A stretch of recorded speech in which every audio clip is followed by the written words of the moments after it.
Lahara mpanomeny finoana folo andro fiaraha-bavaka eto amin'ny radio Antsony Filazantsara. Arahinao manomboka ny folo hatramin'ny 20 Janoary 2024. Ivantana eto amin'ny page Facebook Antsony Filazantsara ny Sirana. Lahara mpanomeny finoana fotoana manokana natao hitondranam-bavaka hifampahirizana. Manasanao anaraka tsy tapaka.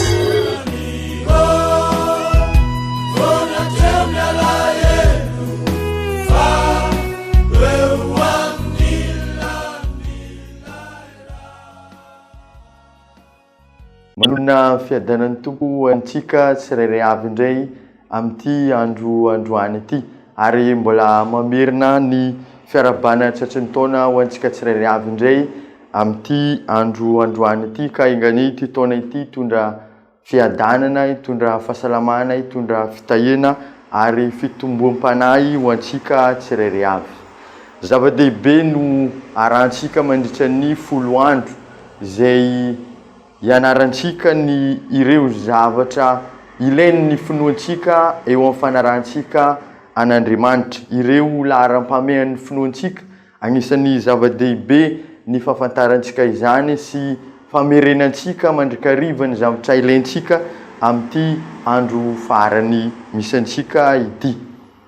Andro fahaenina sahady isika ao anatin'izany 10 andro izany, ka ny lohevitra izay hobanjintsika amin'ity androany ity dia mitondra lohateny hoe hery fitiavana faharetana, izay mifototra ao amin'ny Galatiana 5:9-5. Galatiana 5:9-5. Izao vaky ny teny: ary azamba-ketraka amin'ny fanaovantsoa isika, fa amin'ny fotoan'andro no hibanjinantsika raha tsy reraka isika. Averiko: ary azamba-ketraka amin'ny fanaovantsoa isika, fa amin'ny fotoan'andro no hijinjantsika raha tsy reraka isika. Mialohan'ny andinetsika izany hiaraka hivavaka isika. Ray masina tsara indrindra izay nandanitro, misaotra anao lehibe izay satria mbola nomezinao fotoana ahafahany mandinika ny teninao amin'ity androany ity. Niangatany aminao Andriamanitra ny anadiovanao ny fahotany tsirairay avy ary amelanao ny loka tsaraikaraiky. Ankehitriny Andriamanitra mangataka ny fanahinao hitaridalinanay ary hanokatra ny fonay andray ny teninao mba andraisanay hery indray entinay ampandrosoana ny finoanay tsirairay avy. Anaran'i Jesosy. Amen.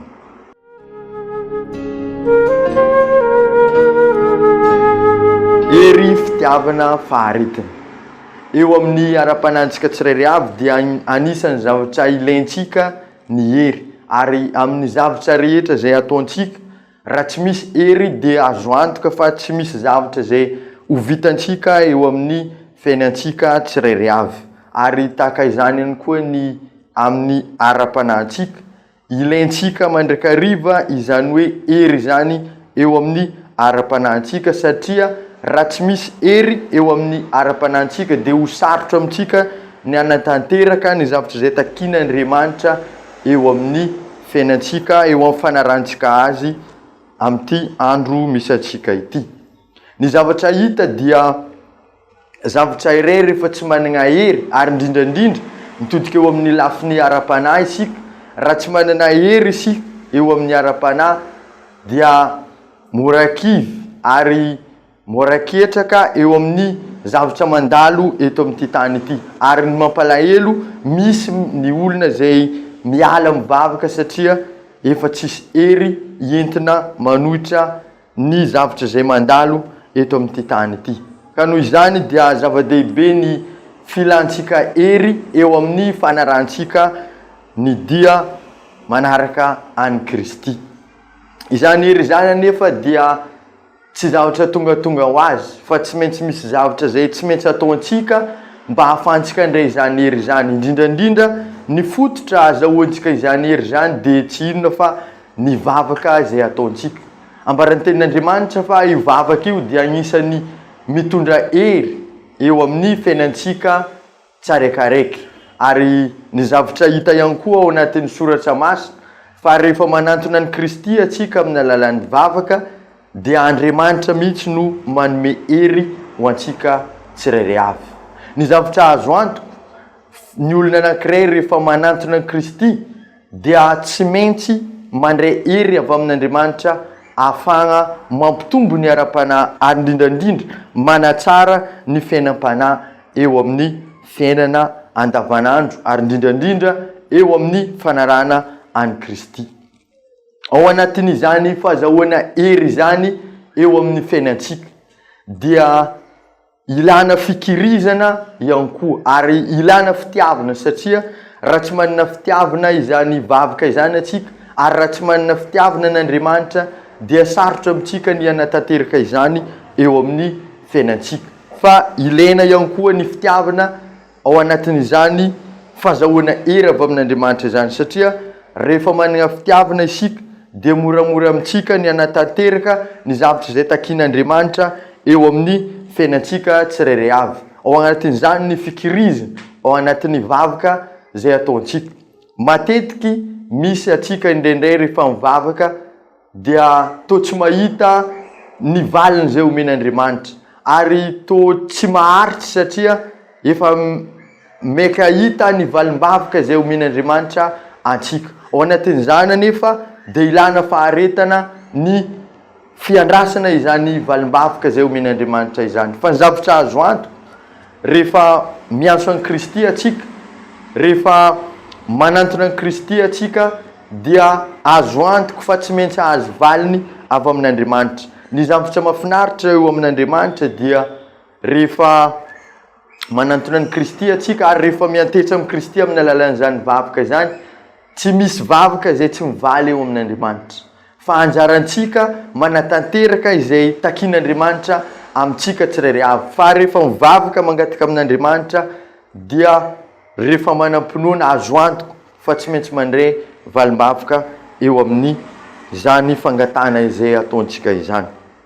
Misy fanoharana izay nataon'i Kristy ao amin'ny bokin'ny Lioka 7:1-7. Nisy mpitondra tena anankiray izay nangataka tamin'ny mpitsara tsy marina anankiray, hitantsika ao anatin'izany fanoharana izay nataon'i Jesosy izany.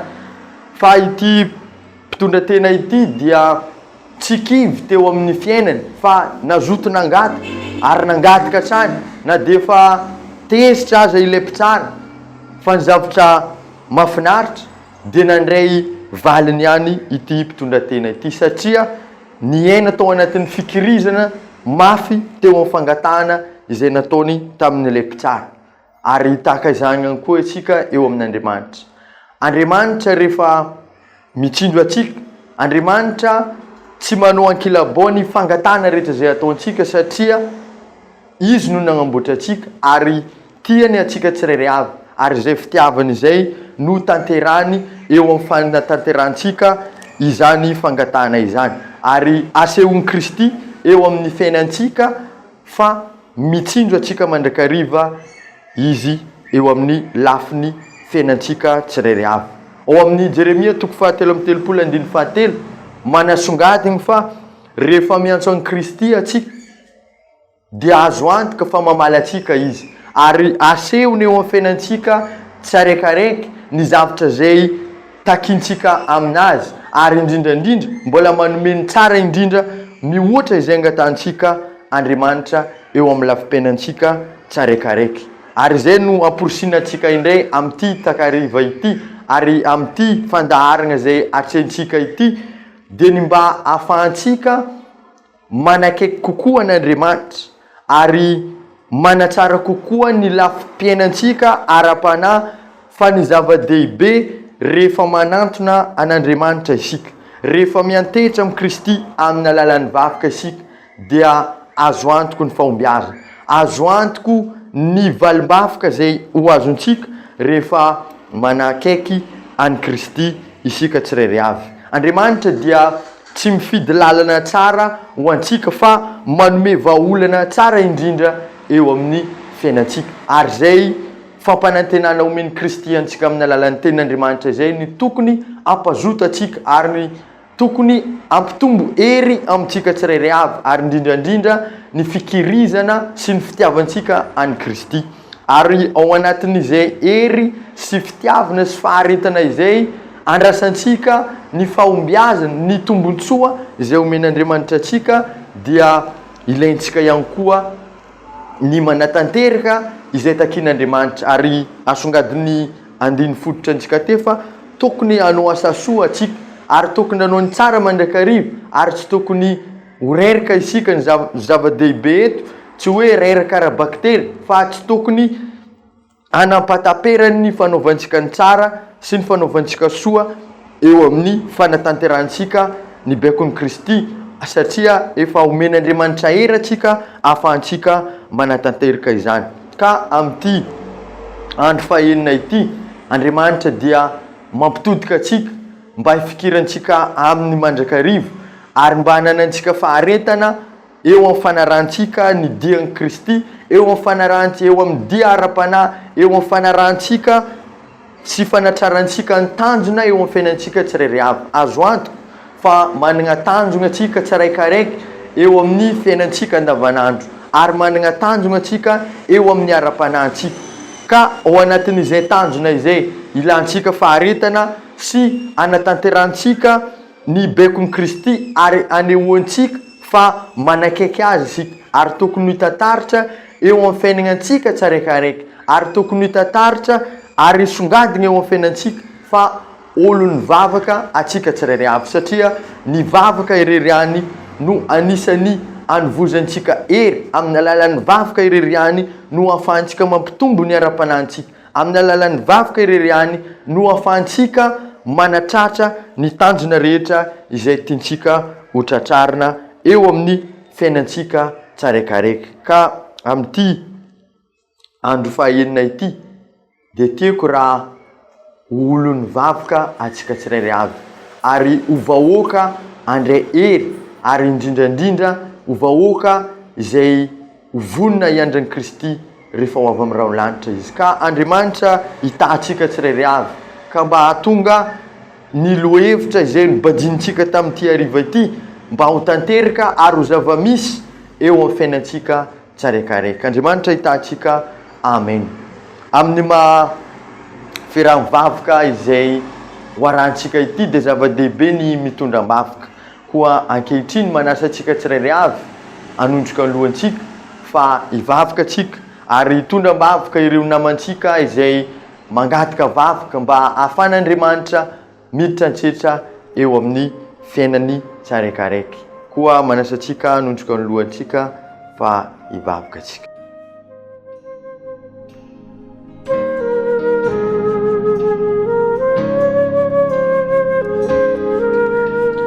Andriamanitra tsara indrindra izay nandanitro, saoranay anao lehibe mandrakariva ny fitiavanao anay tsirairay avy.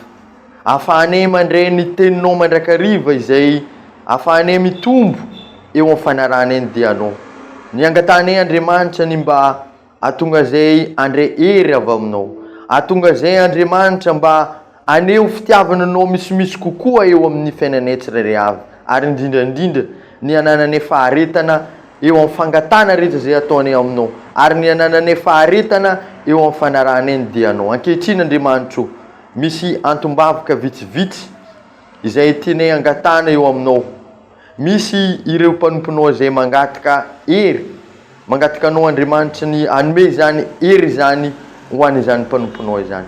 Misy ihany koa Andriamanitra mangataka ny tantananao ny tokantrano, misy izay mbola ao an-dalana amin'ny fanatanterana izany. Angatany aminao Andriamanitra ny hialohanao lalana izany programa izany ka mba ho tanteraka araka ny sitraponao. Anao izay hanome ny tandrify eo an-tsirairay avy ka mba hananan'izy ireo tokantrano sambatra eo amin'ny fiainan'izy ireo. Misy mangataka Andriamanitra ny amin'ny recrutement izay andrasana angatany aminao Andriamanitra mba tsinjovinao manokana izany mpanomponao izany ka mba hoisan'izay ho voaray anatin'izany asa izay eritreretiny ho azo izany. Ka ianao Andriamanitra lehibe fitiavana no angatanay hiditra antsetra amin'ny fiainany tsiraikaraiky. Ka amin'ity vavaka izay asandratray aminao ity, inoanay Andriamanitra fa aneo valim-bavaka mahafinaritra ho an'ny tsiraikaraiky anao. Ka ny saoranay sahady ny amin'ny valim-bavaka izay omenao ary tononay izany vavaka zany amin'ny anaran'i Jesosy. Amen.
Ka eto ampamaranina dia mametraka veloma manam-piona andreo antsika tsirairay avy. lahara ny mpanomeny finoana folo andro fiaraham-bavaka eto amin'ny radio antsony filazantsara arahinao manomboka ny folo hatramin'ny 20 janoary 2024 ivantana eto amin'ny page Facebook antsony filazantsara ny sirana. Lahara ny mpanomeny finoana fotoana manokana natao hitondrana-bavaka hifampahirizana. Manasanao anaraka tsy tapaka.